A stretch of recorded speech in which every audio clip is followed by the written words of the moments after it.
पहली बार हुआ है जब जनजातीय एक महिला को भारत के सर्वोच्च संवैधानिक पद पर भारत के राष्ट्रपति के रूप में मोदी जी के कारण आज सौभाग्य प्राप्त हुआ है उस पद पर बैठने का। कांग्रेस ने, टीएमसी ने, इंडी गठबंधन ने भारत के अंदर 60 वर्ष से अधिक समय तक शासन किया, लेकिन अनुसूचित जाति और जनजाति के बारे में इनके पास कोई भी इनके पास अपना कोई एजेंडा नहीं था। इन लोगों ने जनजाति के बारे में, अनुसूचित जाति के बारे में कभी नहीं सोचा। लेकिन ये लोग बाबा साहब डॉक्टर भीमराव अंबेडकर का अपमान करते हैं। ये लोग राष्ट्रपति के बंगाल आगमन के दौरान प्रोटोकॉल का उल्लंघन करके उन्हें अपमानित करने का काम करते हैं। भारत की जनता इसको स्वीकार नहीं करेगी, बर्दाश्त नहीं करेगी। और आज मैं यहां पर पिंगला विधानसभा क्षेत्र में यही कहने के लिए आया हूं। बहनों और भाइयों, ये चीजें दिखाती है इनका जो व्यवहार महामहिम राष्ट्रपति जी के प्रति था, वही व्यवहार टीएमसी, कांग्रेस, डीएमके, एसपी, इन सब का भी हाल ही में संसद सत्र के दौरान भी रहा। आपने देखा होगा संसद सत्र के दौरान कैसे नारी शक्ति बंधन अधिनियम को, जिसे प्रधानमंत्री मोदी जी 2029 में लागू करना चाहते थे, इन दलों ने उस संशोधन को पारित नहीं होने दिया। ये चीजें दिखाती हैं कि आधी आबादी का अपमान करना, नौजवानों का अपमान करना, अन्नदाता किसानों का अपमान करना और गरीबों का अपमान करना इनकी फितरत बन चुकी है। लेकिन अब जनता जागरूक हो चुकी है। अब वह इस प्रकार की भ्रष्टाचार और कदाचार में लिप्त सरकारों को स्वीकार नहीं करेगी। बंगाल का अपना गौरवशाली इतिहास रहा है। ये बंगाल जिसने बैरकपुर से निकली चिंगारी ने भारत के अंदर 1857 में प्रथम स्वातंत्र समर की लौ जलाई थी। ये बंगाल जिसने भारत के अंदर वंदे मातरम के गान के माध्यम से भारत की आजादी का मंत्र बनकर के स्वतंत्र भारत का राष्ट्र गीत बना हुआ वंदे मातरम इसी बंगाल की धरती में रचा गया। और यह वर्ष हमारे लिए सौभाग्य का विषय है। यह वर्ष वंदे मातरम के 150 वर्ष पूरे होने के अवसर पर पूरा देश राष्ट्रीय आयोजन के साथ जुड़ा हुआ है। वंदे मातरम ने भारत की आजादी को एक नई ऊंचाई दी। यह आजादी का मंत्र बना था। और आज हम कह सकते हैं टीएमसी की अराजकता से मुक्त बंगाल बने। वंदे मातरम के 150 वर्ष के बाद यह साबित होकर के रहेगा। बहनों और भाइयों, बंगाल हमारी आध्यात्मिक भूमि रही है। याद करिए, यही बंगाल है रामकृष्ण परमहंस को जन्म देने वाली बंगाल, लाहिड़ी महाशय को जन्म देने वाली बंगाल, भारत सेवाश्रम संघ के संस्थापक स्वामी प्रणवानंद जी को जन्म देने वाली बंगाल और स्वामी विवेकानंद को जन्म देने वाली बंगाल। वैश्विक मंच पर स्वामी विवेकानंद ने कहा था, गर्व से कहो हम हिंदू हैं। यह आह्वान भारत के एक युवा सन्यासी के रूप में स्वामी विवेकानंद ने किया था। बहनों और भाइयों, स्वामी विवेकानंद का यह आह्वान आज भी भारत के युवाओं में गूंजता, उनके कानों में गूंजता है। यह बंगाल की धरा है। जिस बंगाल की धरा ने सदैव देश को नेतृत्व दिया, नेताजी सुभाष चंद्र बोस इसी बंगाल की धरती में आह्वान करते हैं, देश की आजादी के लिए, देश के युवाओं के लिए, कि तुम मुझे खून दो, मैं तुम्हें आजादी दूंगा। उनका यह उद्घोष भारत की आजादी का नारा बन गया।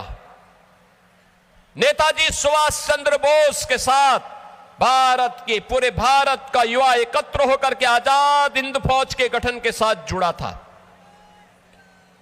नेताजी सुभाष चंद्र बोस का अपमान कांग्रेस ने किया।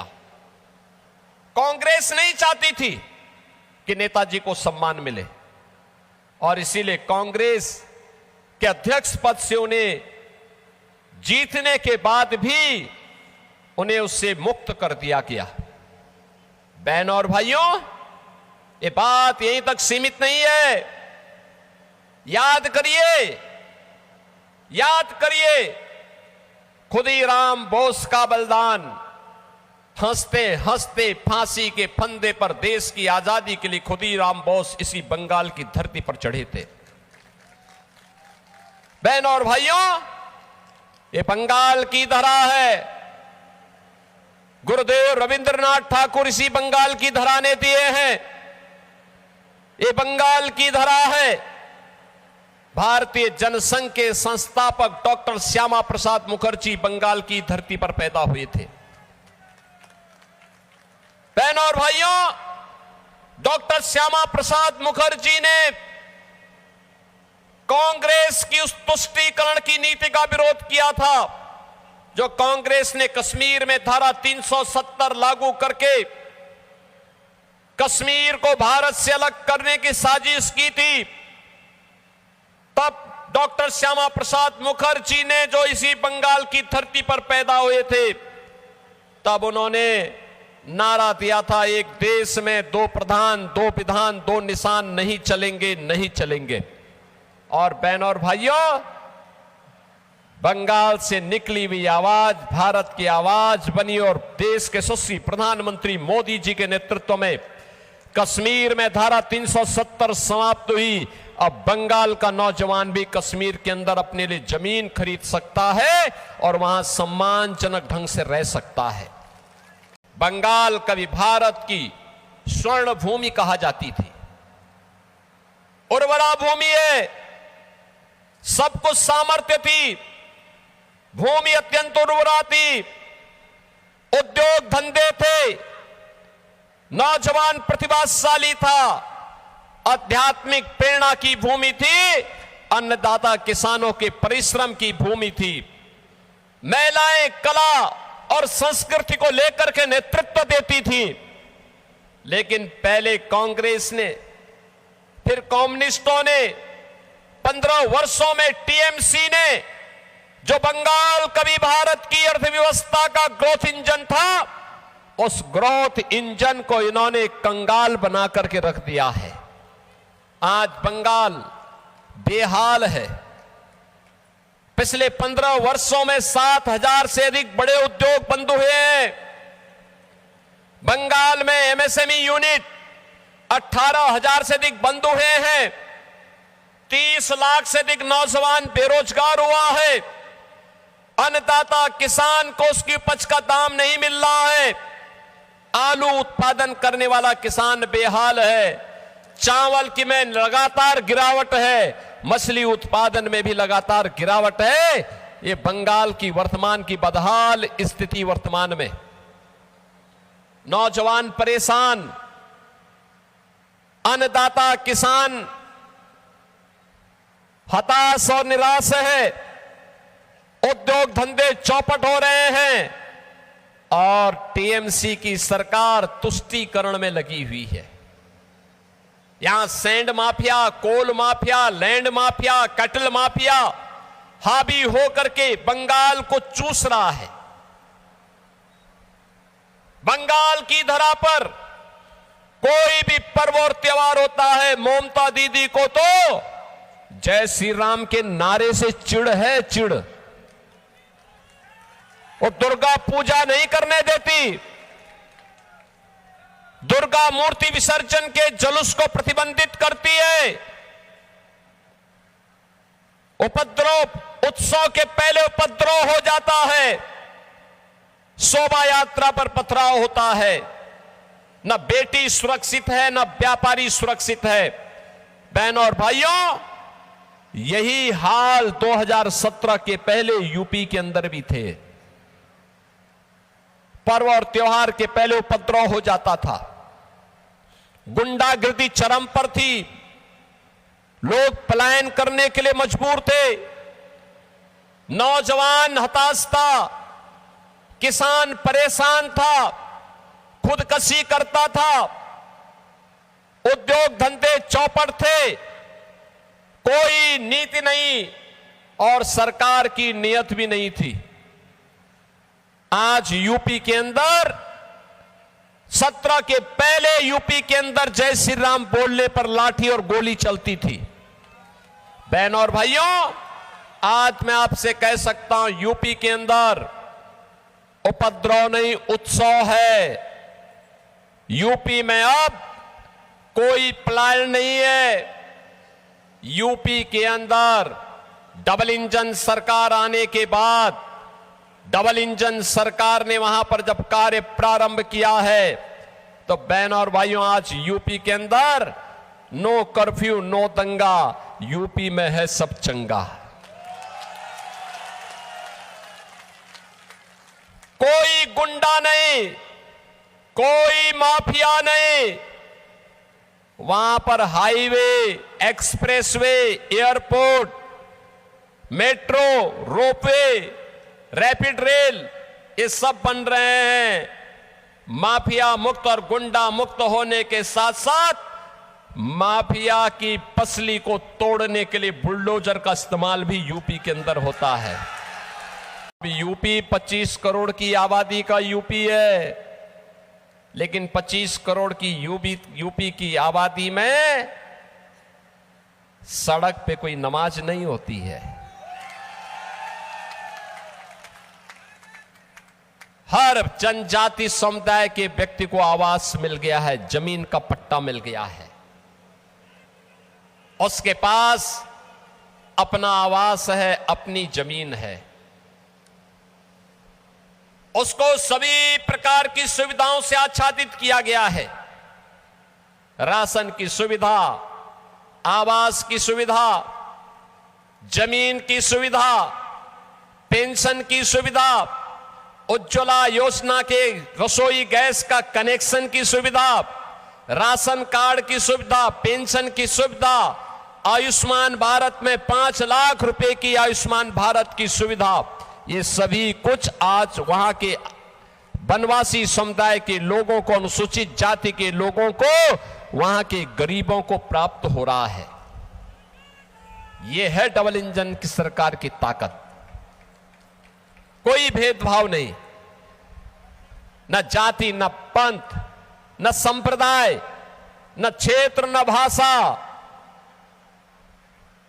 सबका साथ और सबके विकास का मॉडल देखना हो तो उत्तर प्रदेश के अंदर आप आइए, डबल इंजन सरकार के कार्यों को देखिए। और मैं इसीलिए आप सबसे कहने के लिए आया हूं, ये जो दंगाई हैं, ये जो गौकसी करने वाले हैं,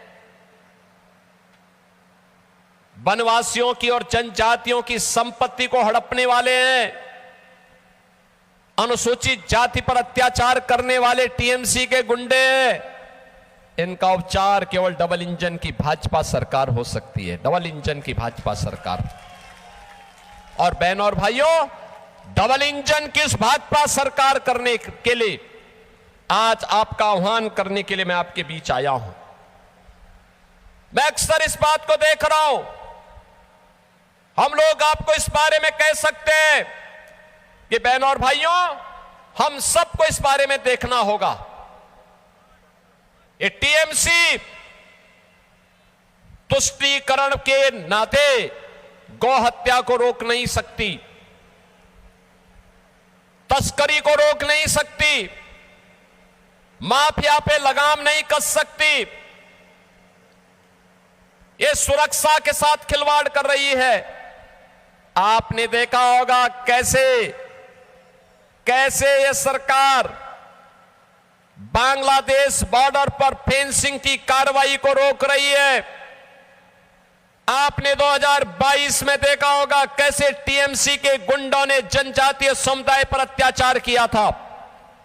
और इस सब के बावजूद पिछले 15 वर्षों में ममता दीदी के नेतृत्व में जिस प्रकार की अराजकता, गुंडागिर्दी, माफियागिरी आज बंगाल की धरती पर देखने को मिल रहा है।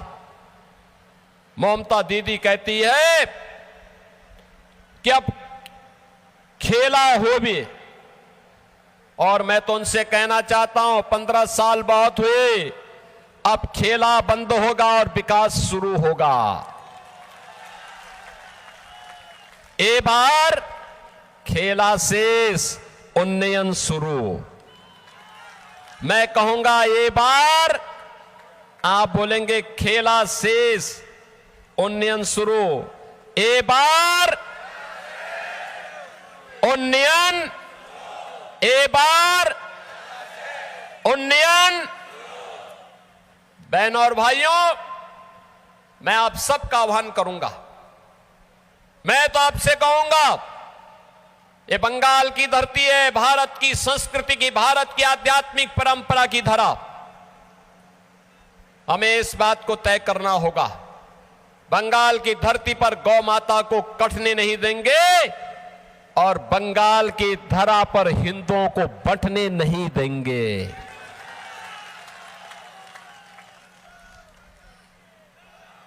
एक भारत श्रेष्ठ भारत का उदाहरण प्रस्तुत करेंगे।